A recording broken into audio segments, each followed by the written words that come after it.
You're not taking bad people off the street. So let's take for instance, Right. London or the UK. Stabbings are up in the UK over 300%. I think between March of 2017 and March of 2018, I was reading this morning, 286 people were killed by knives. That constituted 38% of the Right. homicides. 4% of the homicides were by guns because they don't have guns, right? But did they stop the killing? No, Hmm? because bad people. No. So if you take away the knives, then what people do? They start to sharpen uh, uh, toothbrush handles, and I'm going to stab you with a toothbrush handle because that's more effective. Okay, so bad people are what? Bad people, and to my point, I often say to folks that you don't need a gun, you don't want a gun until you need a gun, and then when you Charles, you're breaking up. I'm sorry. I'm having a hard time understanding. I can't hear you. I said you don't want a gun until you need a gun, and then when you need that gun, it's often too late. Can you hear me now? Are we good? Yeah, yeah. I kind of heard a little bit of that, Charles. Hey, I get your point, and I heard you talking a little bit about London, and it's so true. Um, you know, they like to use the statistics. Here's what they'll do. Here's what the anti-gunners will do. They'll say, well, there are more gun-related homicides in New York City than there are in London, and Right. that's true. But there's more homicides in London. And the fact that you pointed out is that you just take away the guns, you're not taking away the killers. Right. And they will find other means. And same with suicide. Same thing Right. works for suicide. Right. People will find a way to kill themselves if they want to. And just by taking away guns, it doesn't solve the problem of human violence. They call it gun violence, Charles, but it's not gun violence. There's no such thing as gun violence. It's human violence that we need to address. And until we do, we're always going to have the problem. But Well, I think. people on the left, they don't want to look at human violence. Well, yeah, but a lot of this comes from people not being punished. I don't care what anyone says. The Bible is very clear: spare the rod, spoil the child, and condemn them to hell. No one, when we were coming along, children did not dictate to adults what they wanted to do. It's like, well, what do you want to eat, Bobby? I don't remember my parents asking me, what do you want to eat? I mean, you ate what they fixed. That was it. Charles, I'm having a real hard time hearing you. I'm I tell sorry. you what. It's all jumbled up. I can't hear I you. tell you what. Hang up, call back in. We'll do it again. Hang up, call back in, and I'll Okay. restart the system. Okay, go ahead. Okay. All right. So what But now I got you. What's going on? Now I got you. you got me now? Okay, good, good. So Okay. okay, so Yeah, now I got you. so I said Sorry. spare the rod, spoil the child, condemn them to hell. No one really wants to deal with that. We constantly want to be children's friend and understand children. Children need to be Right. punished sometimes. I'm not saying brutalize children, Yeah. but you have to spank that behind. Sure. And we have too many parents today who want to be their children's friend. So you have the lady. Remember that lady? What was it called? The killing in Connecticut. They all kind of run together after a while. The killing in Connecticut, where the guy had the Yeah. AK-15, killed his mama. You know what I'm talking about? Yeah. Yeah. Yeah. Sandy Hook. Sandy Hook. Sandy Hook. Yep. So Sandy Hook, you have this dumbass mama who decides she's going to teach her crazy ass son how to use a gun because that will make him normal. How damn dumb was that? And he killed her dumb ass. Okay. Yeah. So people will say, well, I know. I don't have a lot of sympathy for this woman because she was in total denial that she had birthed a defective child into the world, and this was her way of correcting this uh, defective child in her life. She's going to make him, well, if he learns to use a gun, he'll be more normal. Guess what? He blew her away. Boom. And then he went to the school and Yeah. tried to blow these kids Yeah. away. But let's talk a little bit about San Diego, because I have a friend who's coming on from San Diego who knew Lori Kay and knows the rabbi that got shot after I interviewed that. Oh. So real quick, the problem that again, when you need a gun, you should have a gun. The rabbi specifically asked that border agent to bring his weapon to the synagogue, and he didn't because he was stupid. Mm-hmm. Hello? Yeah. Yeah. And yeah, can you hear me, Charles? Yeah, of course. You got me? Yeah, I got you. Yeah, I have you. Go ahead. Hello? Can you hear me? Yeah, I have you. Go ahead. Okay. Uh, no, Charles, yeah, what happened there was that story is really a story of heroes. You know, Lori Kay, she jumped in front of people to save them. And Rabbi Goldstein, he attempted to grab the killer and stop him. And Oscar Stewart was a Navy vet. He chased after the killer. And then the off-duty Border Patrol officer, he went after him with a gun. So that's a story of heroes. And, that's what we need to do. That was the right thing to do is luckily the one guy at least had a gun.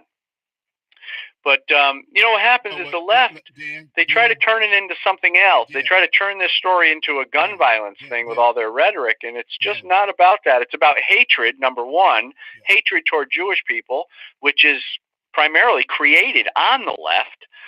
That stuff is festering over there, that anti-Semitism.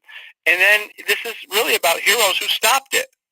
Yeah, but when you say, okay, the Border Patrol agent went to a pistol, a handgun, that was hidden in the church for law enforcement officers. He didn't have his own weapon. If he'd had his own weapon, he could have stopped this kid from shooting all those people. He had to go find the handgun, retrieve the handgun, and then engage this. Well, that's a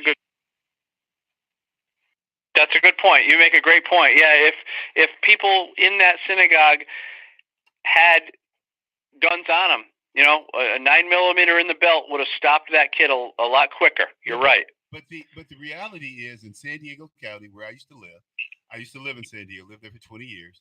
The reality is, you can't have a concealed weapon or carry a concealed weapon unless you get approved by the sheriff.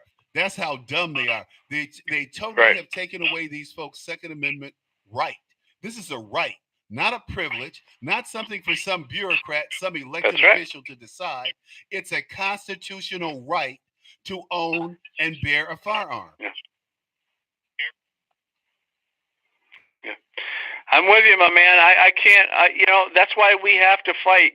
We have to fight these laws that get put into place. Unfortunately, we have to keep fighting them in court. And luckily, we have groups like Gun Owners of America, which I happen to know Eric Pratt personally, and they are really a no-compromise organization. They're fighting as hard as they can. They're taking these cases to court. And where other gun organizations are dropping the ball, Gun Owners is picking it up and they're running with it. And that's what we have to do. Unfortunately, we're always on defense with this stuff. But we are not going to stop fighting, because once we do, we lose our right. And you're absolutely right. It's not a privilege. Second Amendment is not a privilege. It is our right. And sometimes we have to fight to defend our rights. Well, that's what America's about, and that's what we need to be about. And we need to stop. We need to stop acting as if the Second Amendment is a stepchild. It is just as important as the Bill of Rights, as the other 9 rights in the Bill of Rights. So all the other amendments, and you're absolutely right. So we look at this, and as we come into this new year, I tell you, I have a concealed carry permit. I don't like carrying a weapon because it generates this huge burden of responsibility. You can't get into road rage incidents. You have to assume a different persona, and that persona is one of non-confrontation, and that's okay. I don't have a problem with that. But it's the burden of having to even think that I have this weapon on. I have to keep track of this weapon. I have to keep it in place. I have to keep it concealed. There are all these things that are a constant with you when you conceal carry, as you well know. So so I don't particularly like to carry, but when I go to certain areas, I know that just the percentage, the probability of having to use a weapon or having to have a weapon to uh, to diffuse a situation or de-escalate a situation is necessary. Because if someone Yeah. thinks you're armed, Well, they get off that high horse. I've had guys get out of a car and try to walk over to my car, and then when I reach for my weapon, they back off. Now, my thing is no, don't back off. I mean, keep coming. See, they're gonna jump on two guys running to the car, right? Two guys. So I'm gonna yeah. equalize the situation, okay? and and when you Yeah. and when you do that, all of a sudden, all the bravado, all of the bullying, all of the I'm gonna do this to you, all that goes away. Because guess what? They have some skin in the Yeah. game. Well, yeah. Yeah. Well, as Robert Heinlein said, an armed society is a polite society, That's why people are and so that's polite. true. That's why people are so polite in Texas and Florida. Yeah. I was having dinner with a friend one day, Right. and he's totally anti-gun, right? He's one of these guys. Well, I don't need a gun. As he said to me one day, he has a home here. He has a couple of homes in Florida, and he said to me, "Well, I don't want to sit in a restaurant with anyone who has a gun on them." And I said, "Wait a minute, you have a home in Coral Gables, Florida, right?" He's like, "Oh yeah, I have a home in Coral Gables." I said, "Do you know that there are more gun owners in Coral Gables than any other county or any other city in I don't it's kind of they have a high they have a high ratio Well, of gun ownership in that particular city." And I said, "So I bet you're most likely sitting next to someone who has a gun on them." And he said, I guess you're right. I'm like, yeah, but people don't really think these things through. no, and you know what? The problem with a lot of the anti-gunners, like your sounds like your friend there, they actually believe that a gun will make people do bad things.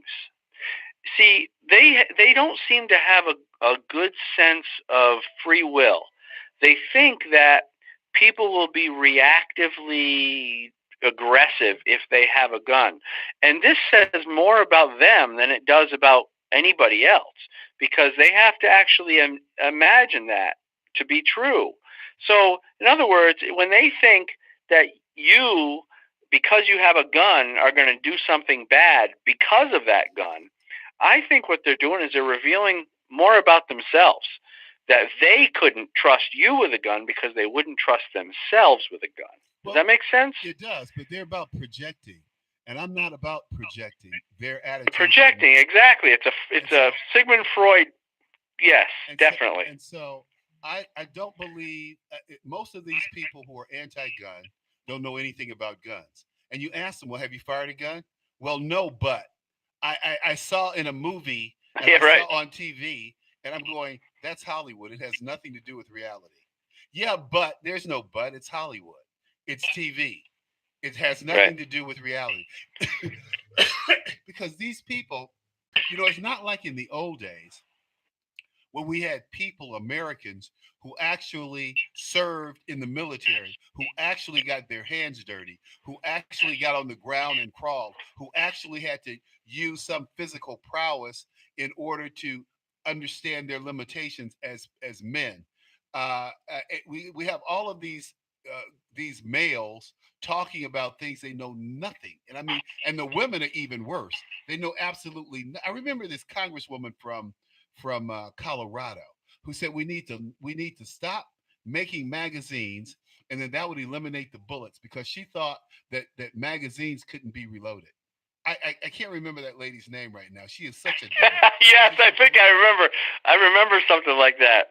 She was from Colorado. That's how stupid they are. They don't get it. They have no idea. No But idea they do know one thing. what. They're scared to death of guns. That's all they need to know. They just want guns to go away, and they'll do anything they can to make that happen. That's the sad part about it, because they won't take any of the knowledge that we give them, Well, because they'd have to change their view.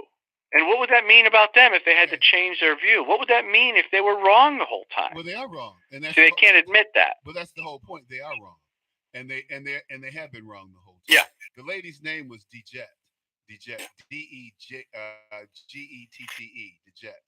Dejetti, and she's from I remember Colorado. hearing something about Yeah, something she like says that. the bullets will not have been shot. There won't be any more available. She said, if you ban them in the future, the number of high capacity magazines is going to decrease dramatically over time because the bullets will not have been shot and there would not be any more available. You gotta laugh at these idiots. I mean, you really do sometimes. You gotta laugh at them, but the truth is that there's more. There's so many more of them. You'd be surprised how many stupid people there are out there who go around spewing nonsense like that. And you know what? That affects the narrative. That affects the overall narrative of guns. And people who don't know any better, they continue to believe that stuff, and then they'll vote for the politician that promises to make them safe. Yeah, the only people that can make you safe is yourself. And I get tired of people That's true. trying to put other make other people responsible for doing what they need to do. When someone's breaking into your house at night, and I learned this living in San Diego. Someone was trying to break into my house one night, and I got up and I called the police, and this guy on the other end, this little feminine sounding guy said, "Hey, guy, if you don't speak up, I'm going to hang up." And it clicked. It's like it clicked. I said, I didn't change my voice. I didn't Wow. raise my voice. I just said, either you send someone for an attempted B&E or a homicide.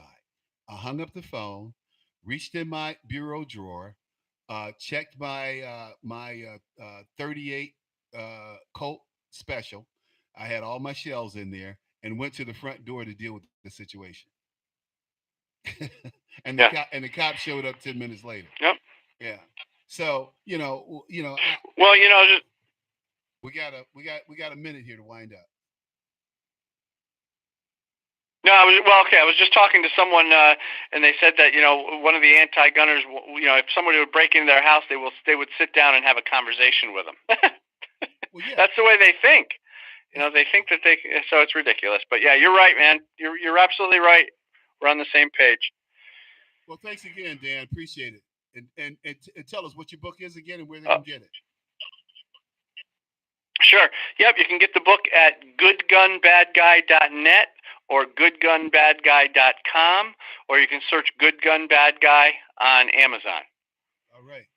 And your name is spelled last name WOS, Dan Was. Okay. Thanks, Yep. Dan. That's right. All right, buddy. Thanks so much, Charles. It's been a blast. Thank you. Right, you too. Bye bye. Dan Was, folks. Dan Was, author, gunner, Second Amendment advocate.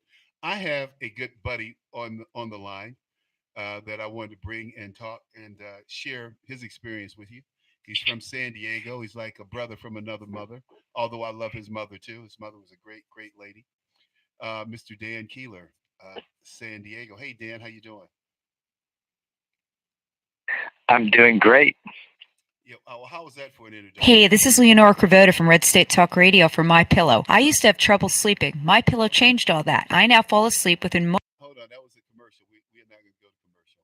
We're going to keep going. So we got 50. We got a half hour here to blow through. So Dan, you're in San Diego. You knew Lori Kay. You know the Rabbi Goldstein. Uh, what did you think when you heard this going on Saturday? As a matter of fact, were you and your wife at Sabbath or no? Well, first of all, because of social media and all of the texting we do these days, the story will start spreading long before it's reported in the news. And so we started getting texts from people who were there or people who knew people who were there, and to get updates real time. And so, what was different about what we got and what you were getting?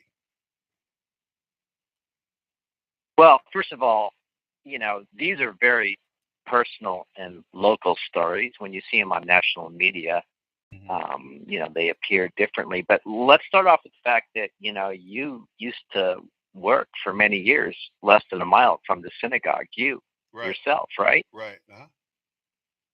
And you know what a nice, calm community Rancho Bernardo and Poway and Penasquitos is, right? Right.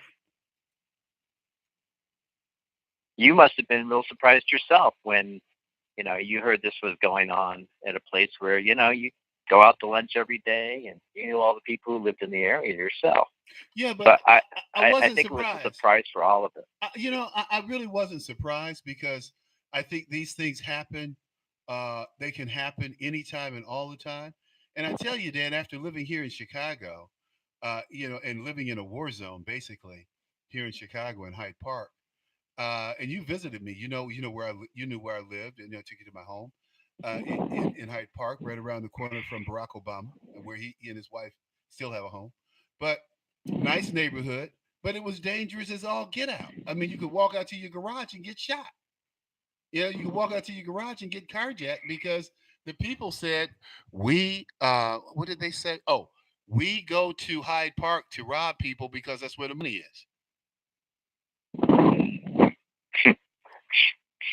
Yeah, that's true. And of course, my daughter now goes to USC. She lives in Compton, so I've gotten a little bit of a taste of that myself. But what's kind of interesting about this area over here is, yes, it's kind of idyllic. Right. But I actually knew every time I stepped into the synagogue. There's two synagogues that serve the area here. Every time I stepped into that synagogue, I knew there was always this chance that my life could be on the line, and that's because there was routine graffiti on those walls with no shortage of swastikas and those kind of things that would be removed before the children could see it. And it was kind of awkward, having grown up my whole life Catholic, going to Catholic service my whole life, and then marrying a Jewish woman, having Jewish children, and suddenly, I'm at risk because I'm praising God. It was like, what's this all about? Well, it's a little different than being So Catholic. when I heard that this was happening, my first reaction wasn't total shock because it had been a wake up call to me prior. But listen, let me tell you something a little bit more about the story than people realize. It's really quite a story. Okay. Over there in Penasquitos, which is where this 19-year-old lived. That's also where the family of the Columbine shoot family lived too. I don't know what's going over there in PQ, but it's in the water. It's in the water. It's in the water, right? Adam Lambert lives over there too, so I think that's actually a good thing. But this guy, he lived right over there, and he had like a 4.4 GPA. He played the piano 4 hours a day. He played like Mozart.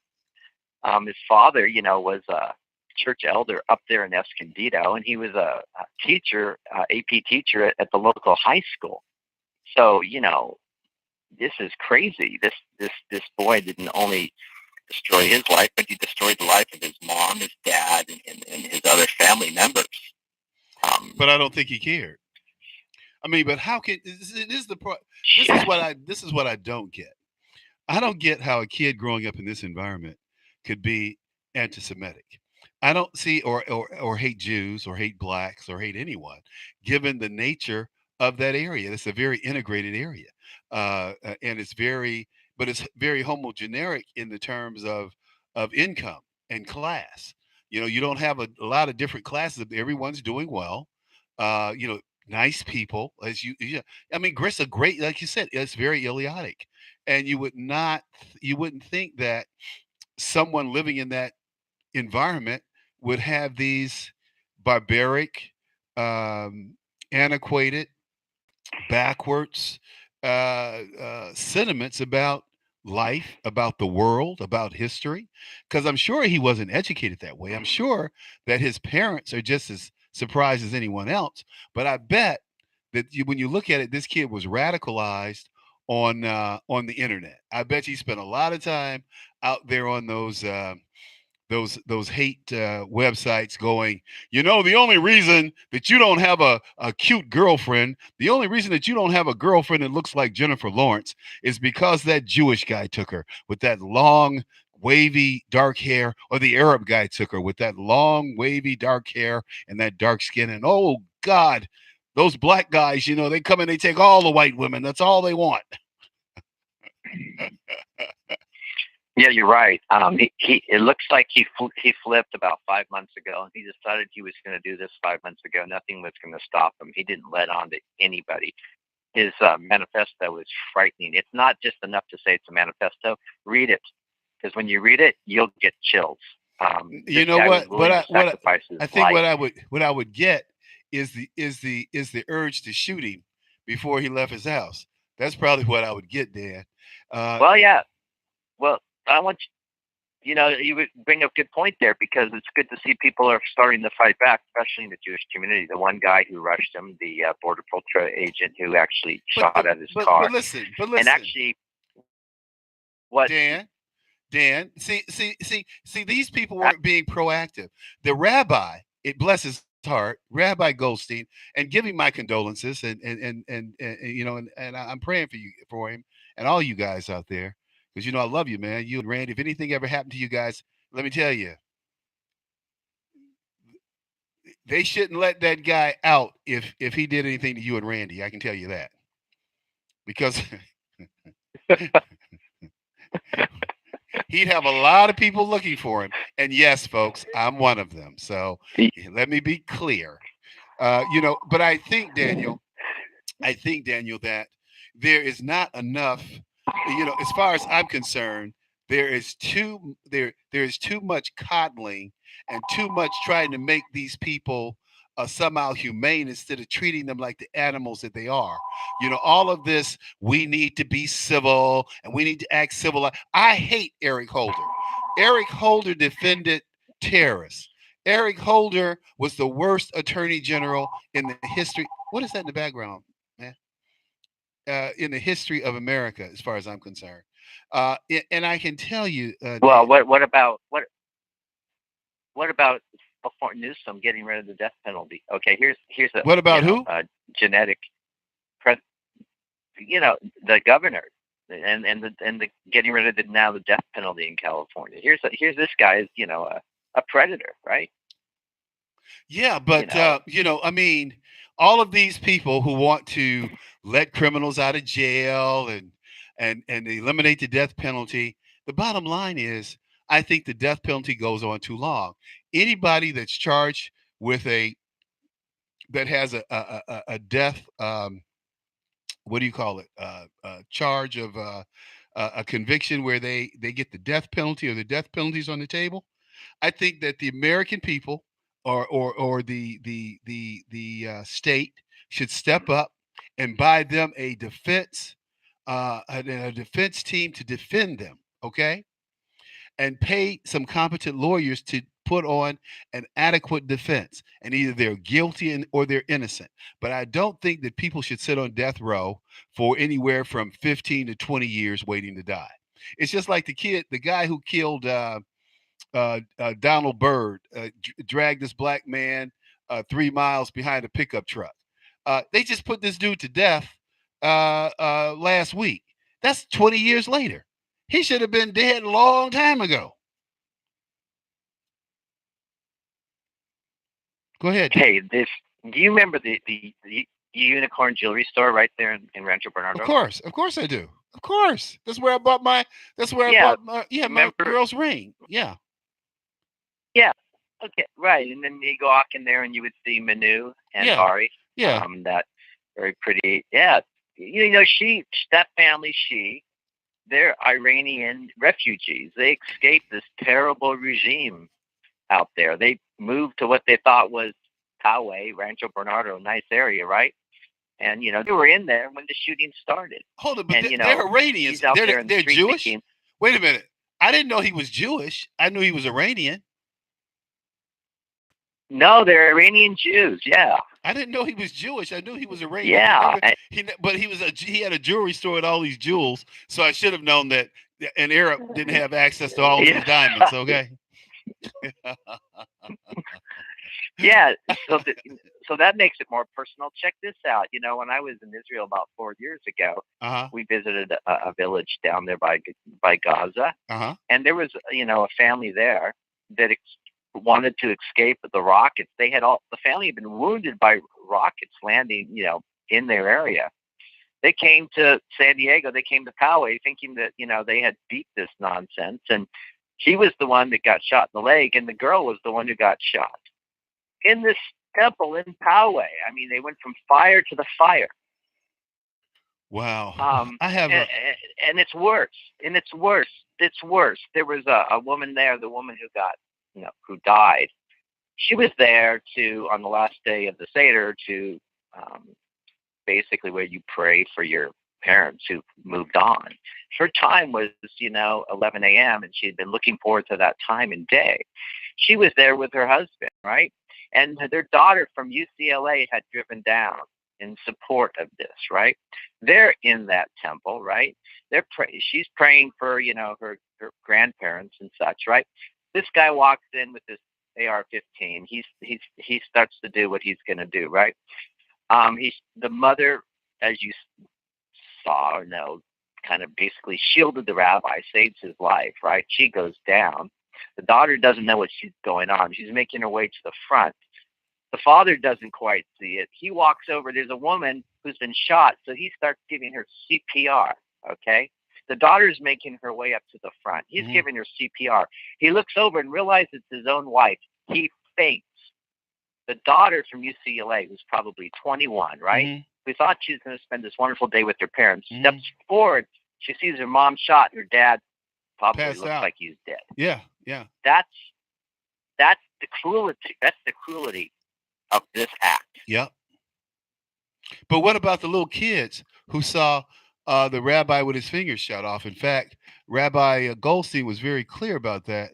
And I was listening to him, and I said, this boy, he's gonna be in jail for maybe 20 years, and then he'll be out. So he'll be 40 years old. But this is what Rabbi Goldstein had to say. Let's play this clip real quick. It's just horrible that these kids had to see. And I see a sight that undescribable. Here is a young man standing with a rifle, pointing right at me. And I look at him. He had sunglasses on. I couldn't see his eyes. I couldn't see his soul. I froze. My first concern was, what's with Lori? Where did that noise come from? What's happened to Lori? And as soon as I did that, I took a look, and more shots came running right at me. And I lifted up my hands. I lost my index finger on this hand after 4 hours of surgery yesterday. They're trying to save the index finger on the left hand. I turn around and I saw the children that were playing in the banquet hall. I ran to gather them together. My granddaughter, 4.5 years old, sees her grandpa with a bleeding hand, and she sees me screaming and shouting, "Get out, get out." She didn't deserve this. Man, to your point, there are more victims. I mean, how will this young girl ever erase that from her mind, running from these bullets? But let me say this, Dan. Let me say this. Hey, this is Leonora Cravota from Red State Talk Radio for My Pillow. I used to have trouble sleeping. My Pillow changed all that. I now fall asleep within. Let me just say this real quick. Here in Chicago, the same thing goes on the south side and west side of this city every day. I didn't see how many people were shot this weekend, but I bet you it was anywhere. It was probably 30. Well, it snowed, so that probably slowed things down a little bit. But it was probably 20, 25 people got shot this weekend, and probably 5 people did. But they don't tell you who died out of the 25 that were shot or wounded. So, so you never really get a clear picture of how many people actually died from that weekend shooting or this weekend shooting. But it happens. It happens all the time. But in these places where these things are happening, it's not supposed to. I bet you if you went into a church on the south or west side of Chicago, I bet you're going to be plenty of people in those churches with guns. In fact, I had a guy call my show when I was doing the urban show at WVON. And he said, "Mr. Butler, I was in church on Sunday and a man had a pistol and he dropped it on the floor and it could have gone off and killed someone." I said, "Well, sir, have you ever fired a weapon?" He's like, well, no, but I know when you drop a gun on the ground, it goes off. And I said, well, how do you know that? He said, because I see it in the movies. And I said, that's a movie. That's Hollywood. It has nothing to do with reality. In order for a gun to go off when you drop it on the ground, you have to pull the trigger. The hammer has to hit the firing pin to send the bullet out of the breech. Blah blah blah blah blah. And the guy he couldn't understand that. He said, "Well, I think that we should teach law enforcement to shoot people in the hand like they and shoot the gun out of their hand like they used to do in the Western movies." I said, "There you go again. It's Hollywood, dude. Everybody, when you pull out a gun, you shoot center mass." So anyway, long story short, Hey, you want to hear something about the children? So at the men's club meeting last night, I was there, and there was quite a police presence. There was an aide for one of the congressmen there, and you know what he told us? He said, "We think that he chose this synagogue versus the other one because they were highly promoting an 11 a.m. service for children. We believe he went there to see how many children he could kill." wow. So let me ask you this real quick. Rabbi Goldstein told law enforcement guys, hey, when you come to church, bring your weapon, come armed. This Border Patrol guy shows up, he's not armed. Hello. So he has to go and get the gun that's been hidden in the synagogue to shoot at this guy. If he had his own weapon, he probably could have saved a lot more people. Hello? Yeah. Dan? Hello? Yeah, I'm here. Did you hear me? Yeah. Yeah. So I think he could have saved more people if he had brought his firearm to church to the synagogue as the rabbi had requested. Well, you know, the sheriff in San Diego has been against concealed carry, and so we have a lot of soft targets, and it's a bit controversial. Well, this is the I thing think about a lot of these. this is the thing about that. He is not the gatekeeper for the Second Amendment. He should not be no sheriff, no elected official should be the gatekeeper for your Second Amendment rights. Owning a gun, carrying a gun. See, here in Illinois, we have something called shall issue. And that means if you apply, there is they shall issue you a permit. There's no discussion about it. There's nothing to talk about. It's done. So I mean, if once you pass all the checks.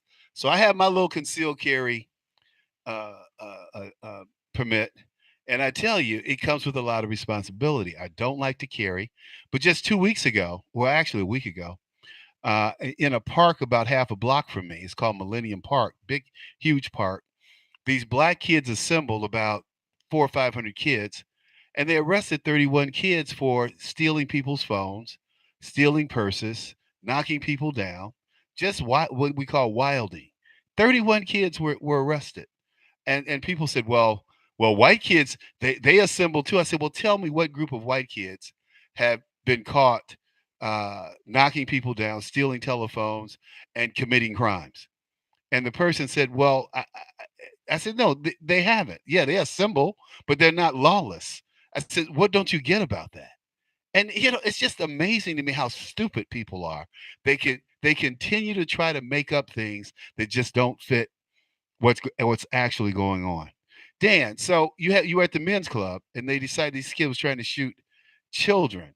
It's just amazing to me though that Yeah.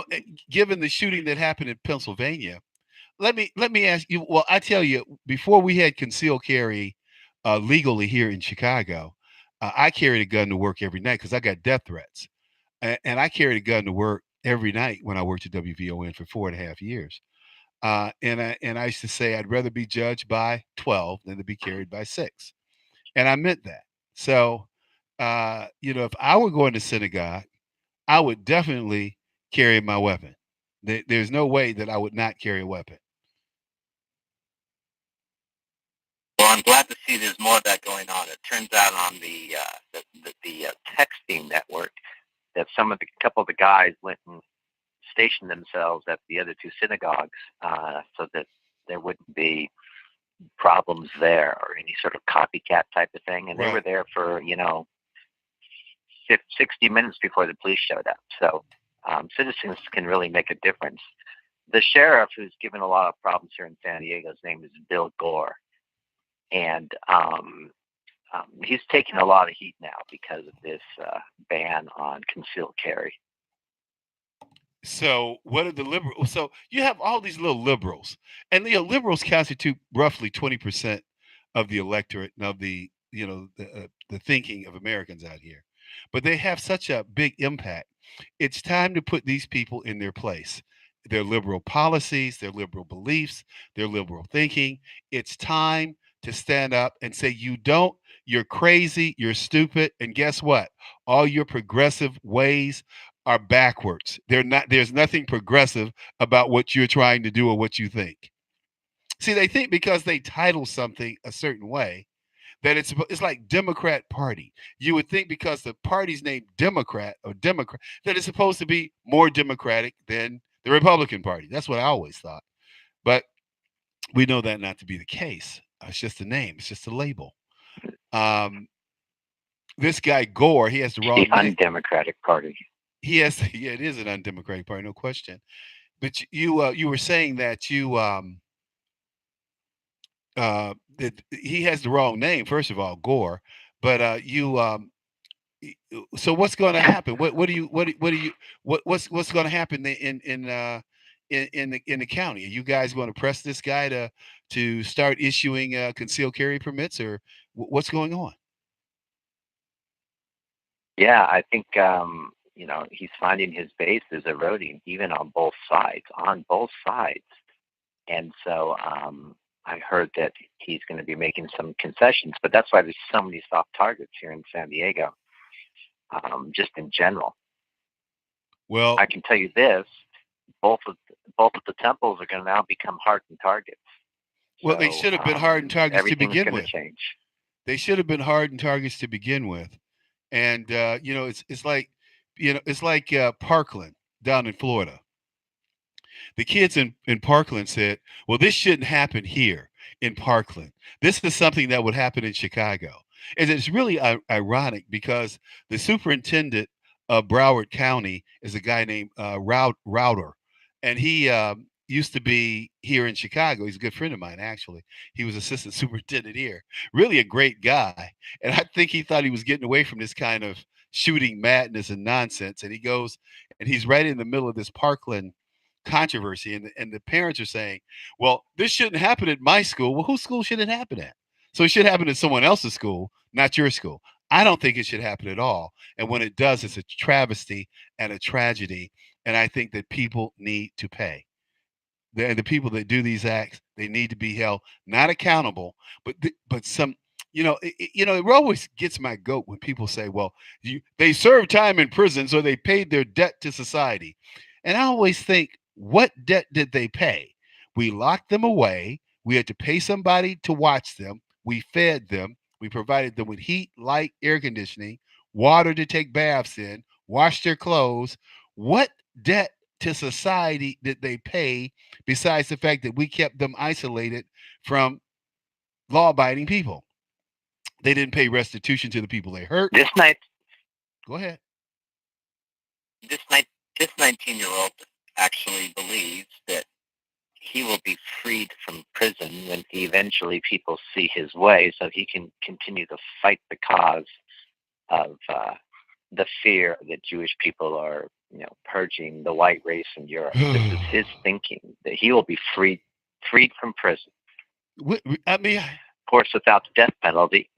Without the death penalty, he probably thinks he'll be around.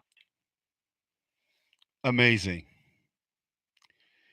I don't. That is amazing. I don't understand. Meanwhile, Jewish people are leaving Europe in droves. You know that, right? They're going to Israel. I don't know how he got so contaminated with these Well, illogical thinking. and Frenchmen are going to Prague. They're leaving France and heading to Czechoslovakia because they've been overrun by Arabs and Africans. Exactly. So, I mean, we're talking about a 19-year-old that is really. Well, Dan, how can we, you and I go back a long, long, long way. I mean, did you ever think that somehow we'd be talking about men and men are women and women are men, and women are going in men bathrooms and men can go in women's bathrooms, and it's okay because that's what I want to be today. Hey, look, we got about a half an hour live on the network, but you go ahead, you take the last 30 seconds here.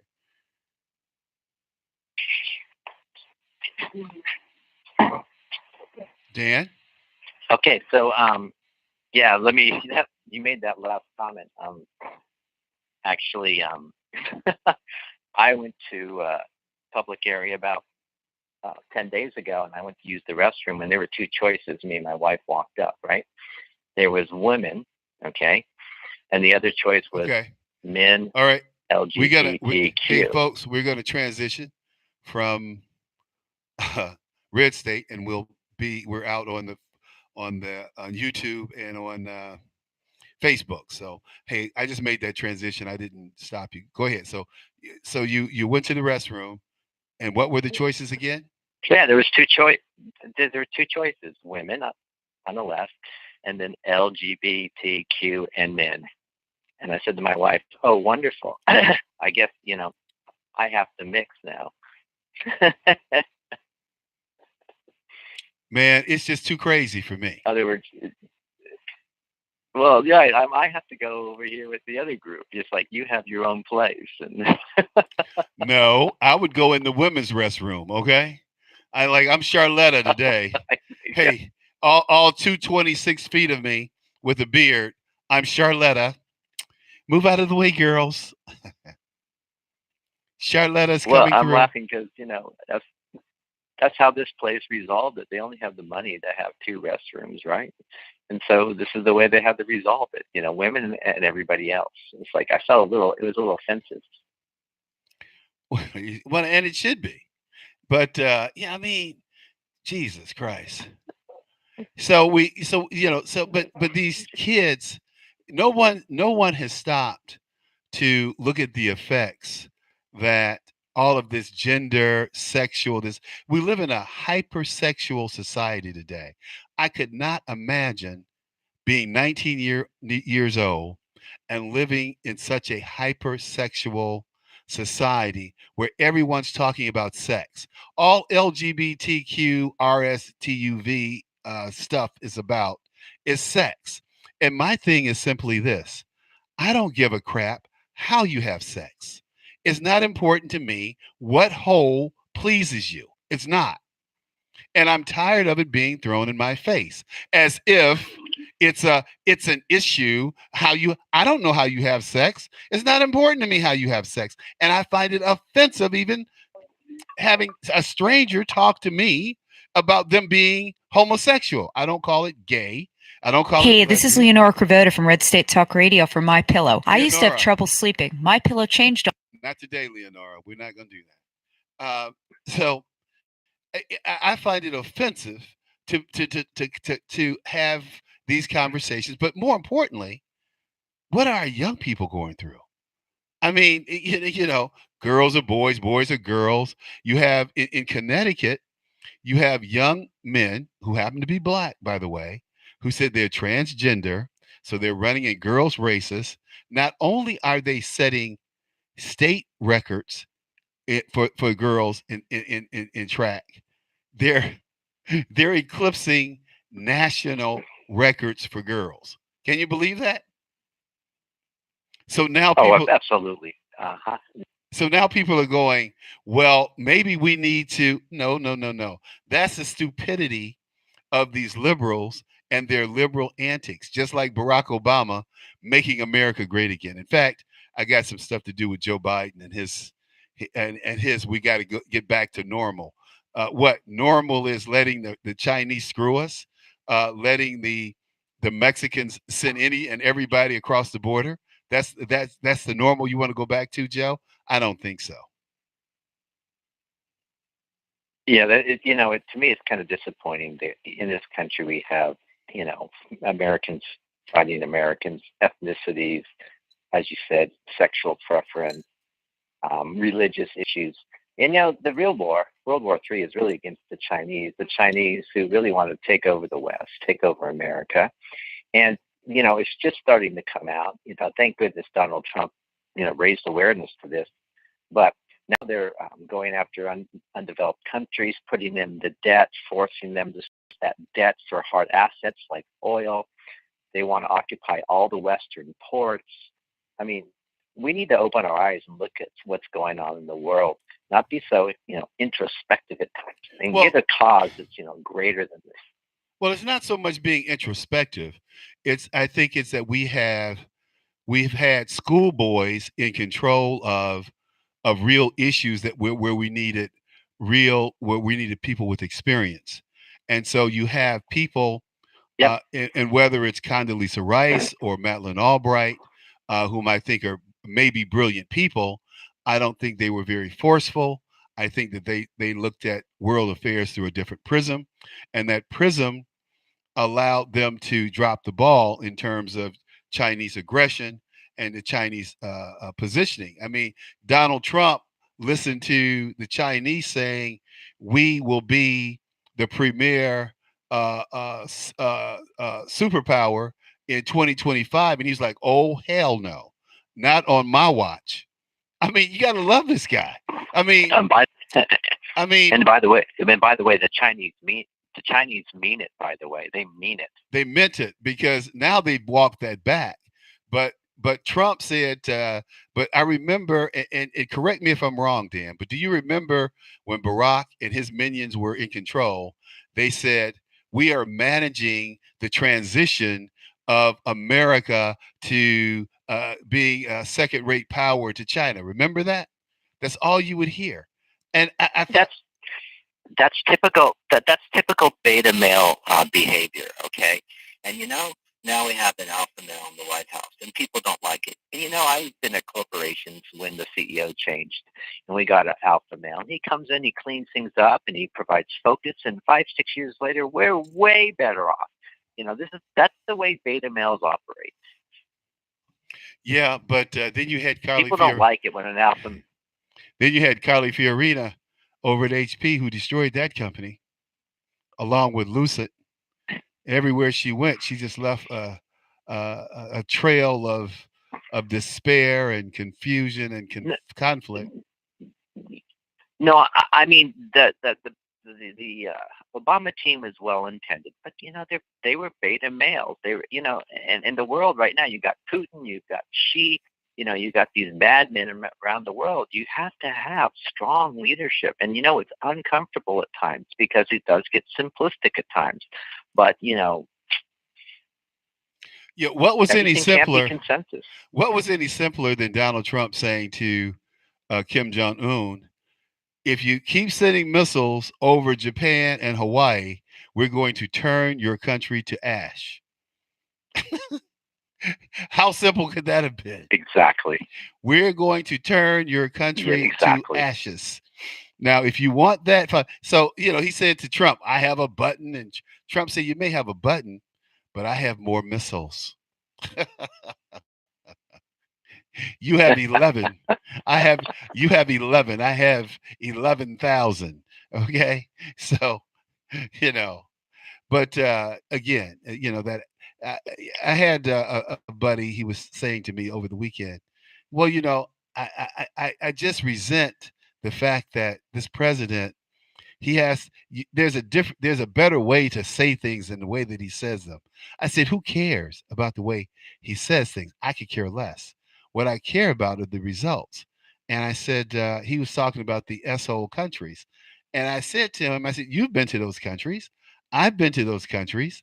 That's what we call them. That's what the people who live there call them. That's why all the Africans I know are trying to get to America. In fact, I had a guy one day tell me, how much he hated America, how America was imperialistic and oppressive and racist. And he said, when I get to New York, I'm gonna buy me a Cadillac too.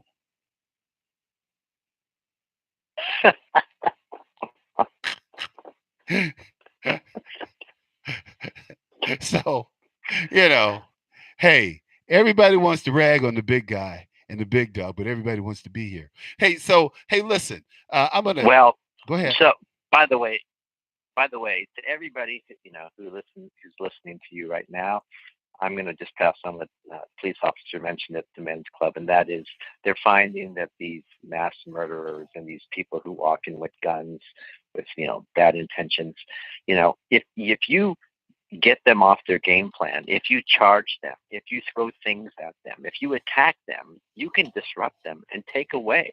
But when you cower and just let them shoot you one by one by one, it's like I'm so glad to hear that people are finally fighting back. And when these guys realize that when they pull out a gun, that 5 or 6 dudes are going to jump on top of them, things might start to change. Or that some bullets may be coming back their way.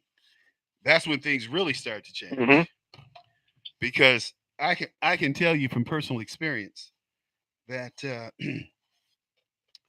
having a gun is nothing but an equalizer. And when people realize that they're not the only one in the room with the gun, it gets a little bit hairy for them. I had a guy pull a gun on the highway about 2 months ago. He pulled a gun on me and another friend. Well, my other friend had never had a gun pulled on him before, so he nutted up a little bit. He couldn't see. His eyesight was contracting. I told him to get the guy's license plate. He was like, I don't, he said to me, I don't have my glasses on. I said, you don't wear glasses, dude.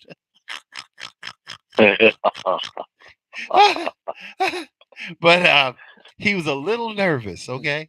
And I'm like, get the license. But anyway, it was interesting. But the guy, we never showed him our guns, and we were on our way to the gun range. So I had a gun on my hip, 2 guns in a bag.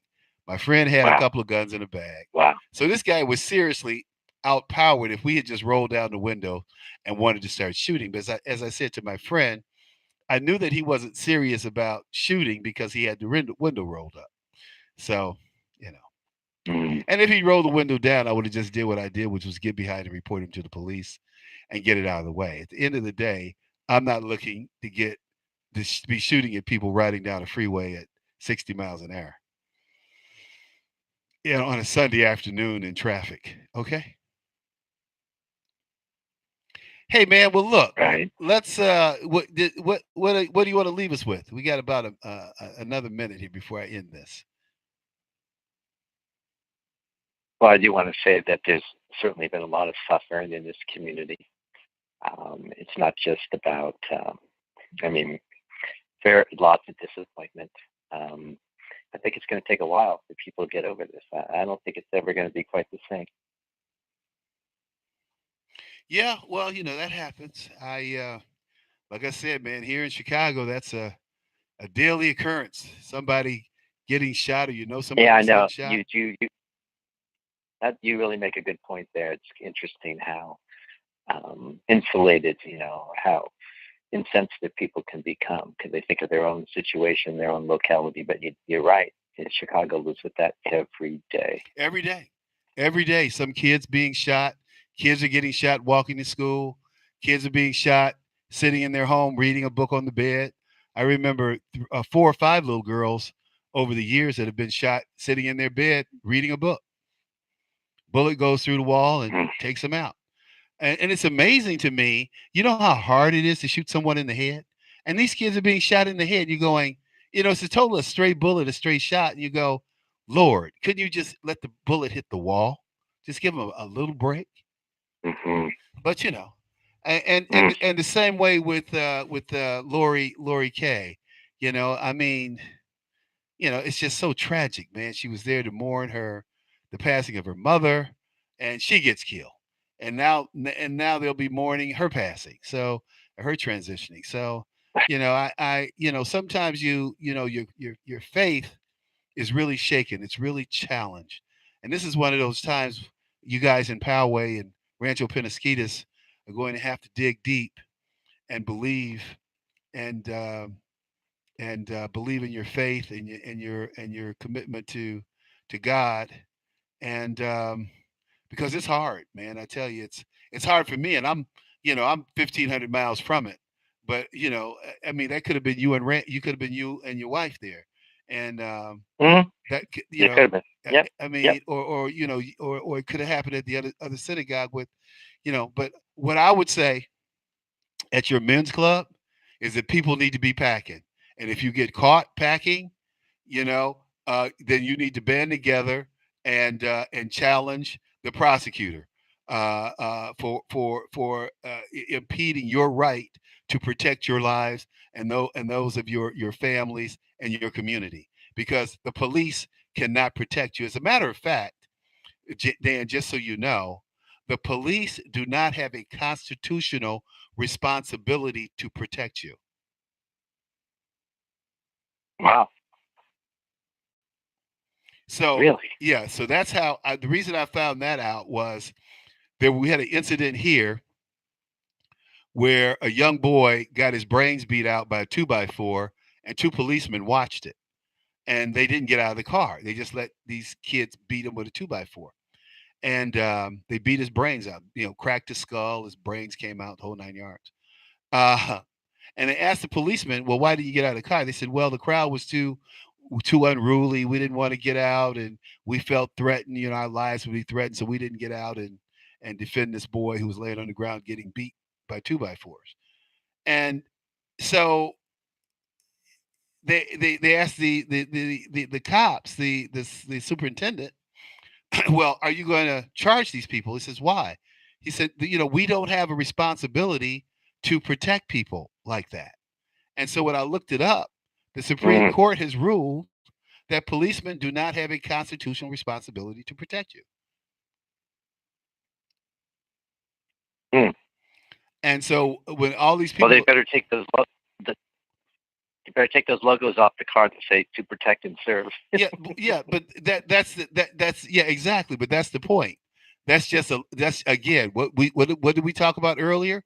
Labels, the progressive label. There's nothing progressive about progressives or liberals or what they want to do. There's nothing progressive about them. So again, it's just a label, and to protect and serve and all that crap, it's just crap. They don't have a constitutional responsibility to protect or to serve you. By the way, did you? Another thing that's certainly come up too is the whole role the media plays in this, because glorifying these acts and using the shooter's name and studies are showing that the copycat and the incentives for the next guy to do it. I mean, a lot of this, the blame really lies with the media itself and their desire to profit from this. Yeah, and to gin up viewers, and we need to stop. We need to stop. We need to stop them, and we need to get serious about. We need to get serious about extracting vengeance on the people who perpetrate these crimes. There is no way that kid should have left that area standing up on 2 feet. There's no Right. way. There's no way.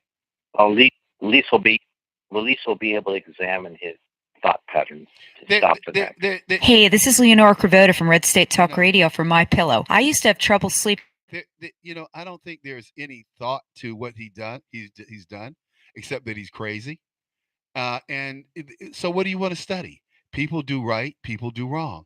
There's nothing to study.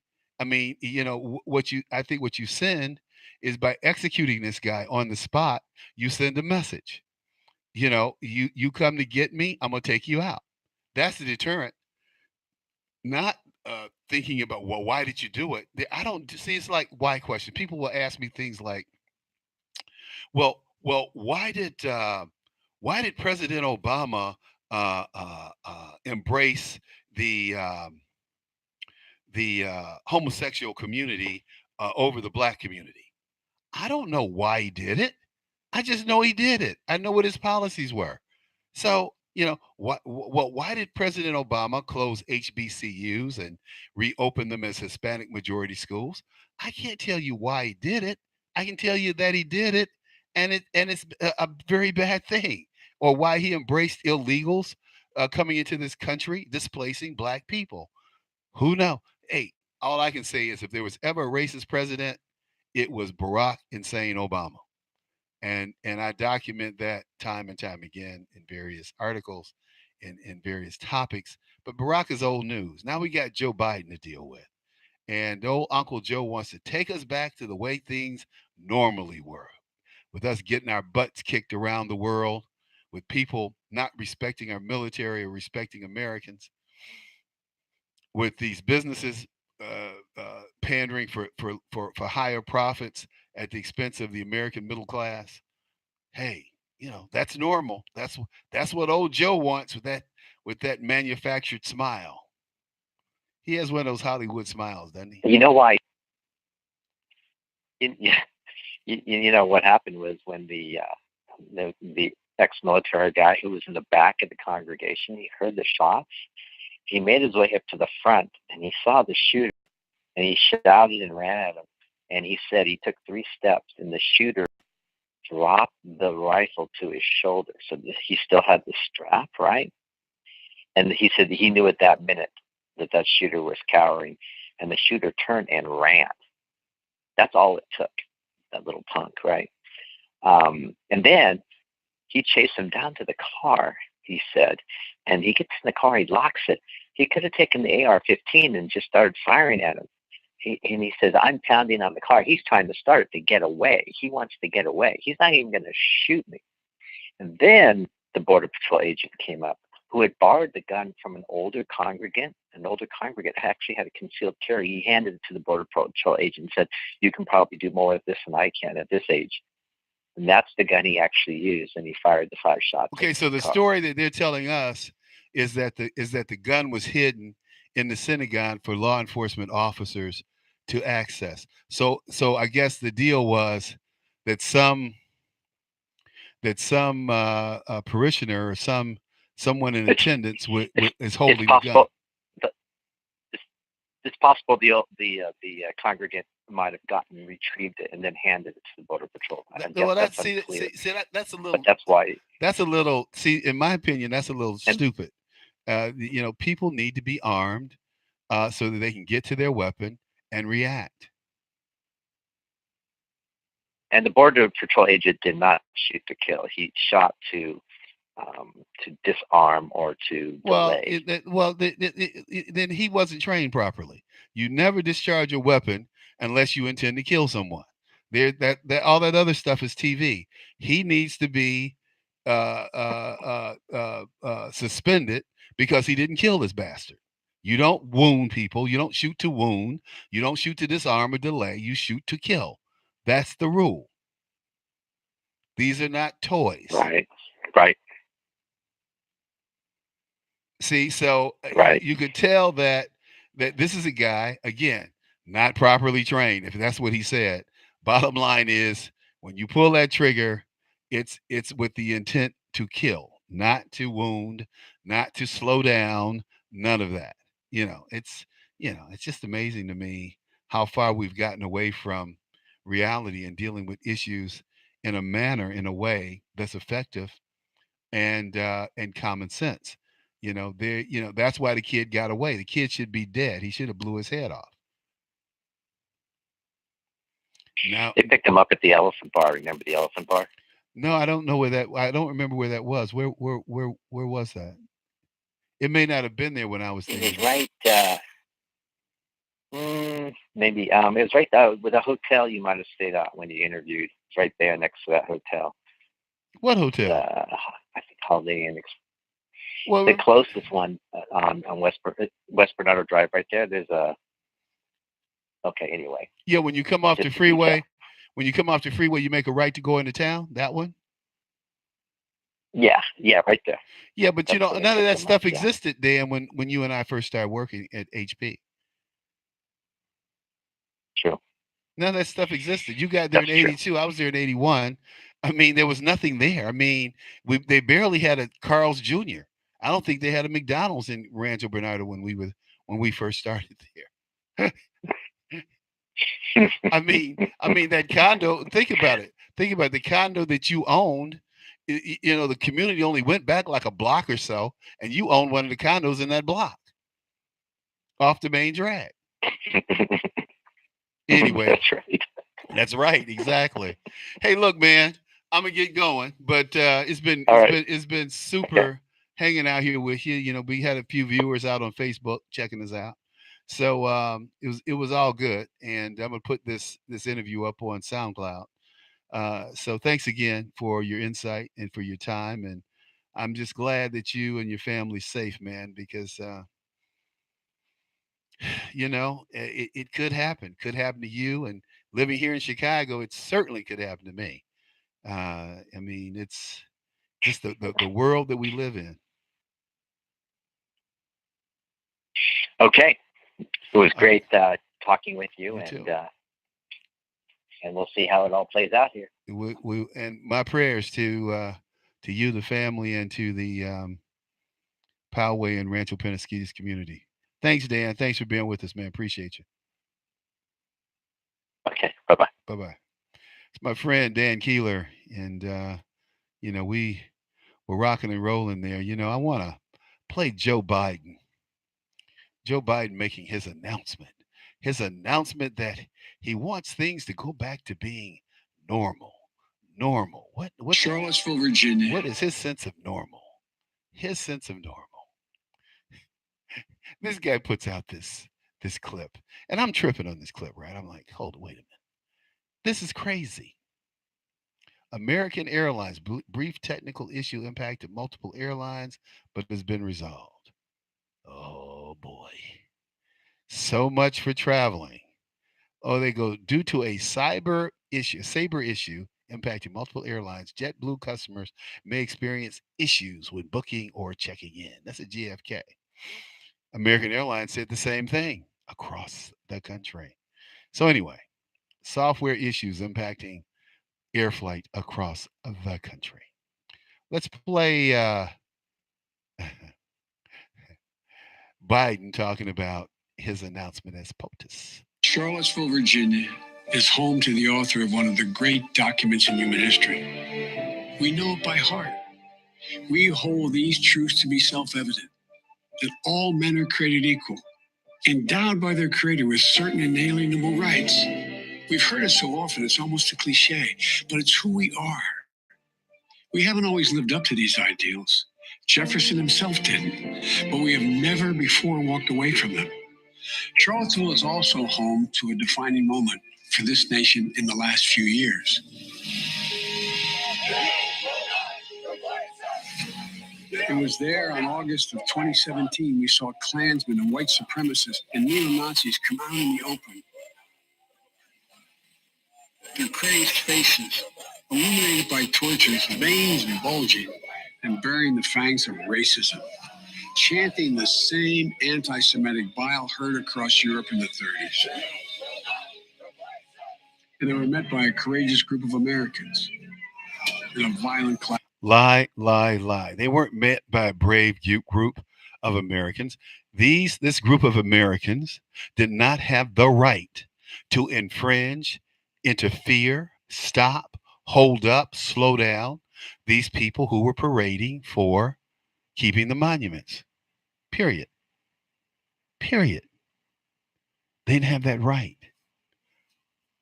The protesters, the marchers, let's call them the marchers, white supremacists, along with some good people, were marching to keep the monuments. Amazing. But these are the lies these people tell, and Joe is lying from the get go. Let's keep on going. And a brave young woman lost her life.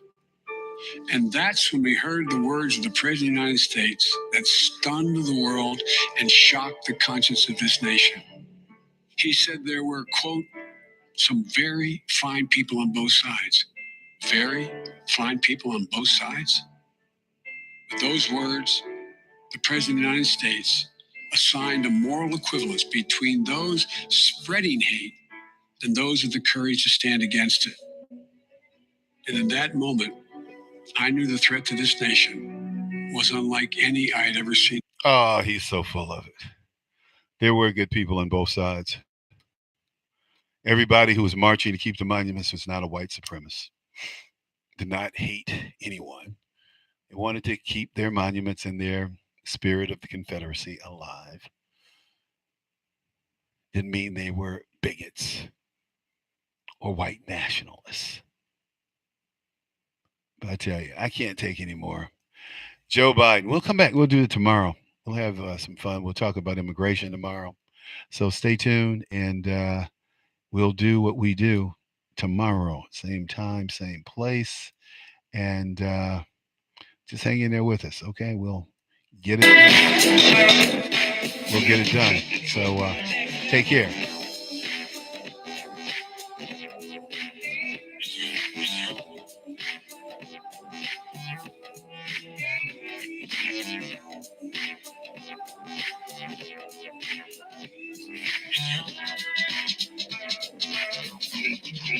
Next level.